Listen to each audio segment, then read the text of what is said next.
Hello guys, so today I'm going to show you how to use this Nespresso machine.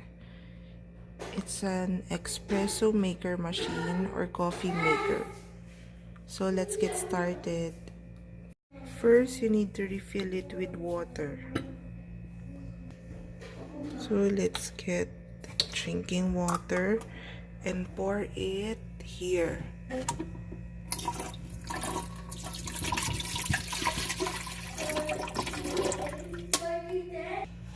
Then, place an empty cup under the coffee nozzle.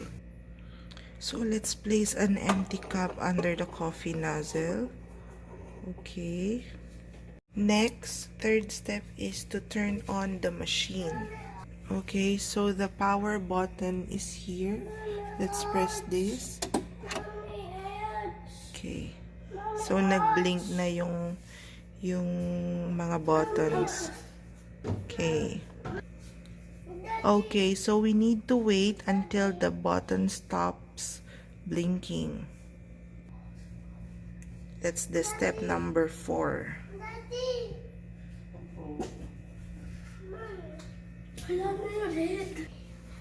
Guys, medyo matagal siya. Pero kanina white yung light niya, ngayon red na. Siguro mga 30 seconds ko na siya from the time na pinress natin yung coffee button or the power button. Okay, so now that our coffee maker or espresso maker is ready, we will now lift this lever, lift this lever, and then mag-open dito yung slot para sa capsule. And now, let's choose our capsule.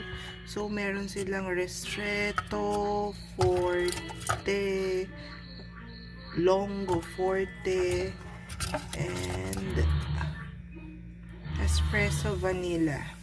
So, I'll try this Espresso Vanilla. Gusto ko sana itong Espresso Caramel, pero wala. And then, these are the available capsules. Tapos, meron silang description kung gaano katapang.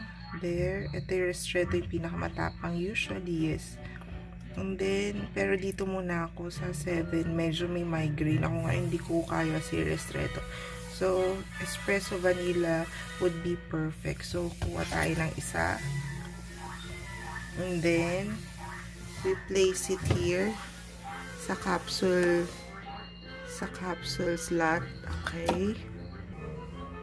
Now that the capsule is inside, diba itinaas natin yung lever kanina, now it's time to place it down or put it down.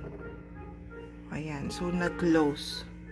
So ngayon, ang gagawin natin, pipili tayo. So let's choose according to what capsule we chose. The last instruction is to pull the lever down, press the coffee button according to your preferred capsule.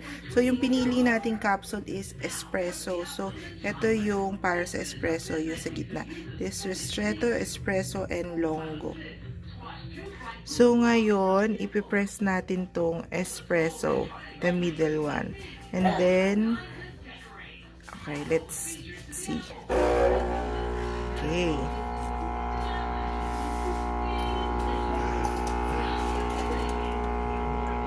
Wow!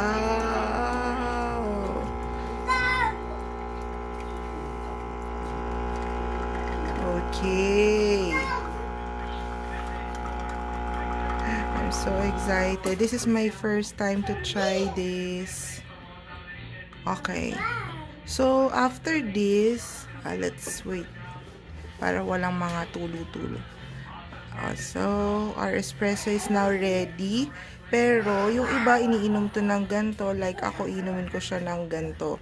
But, for some, you can add sugar and milk para hindi siya masyadong matapang. So, according to your taste. So thank you guys for watching. Guys, that's the step-by-step guide on how to use this Nespresso machine. Thank you guys. Thanks for watching. Bye.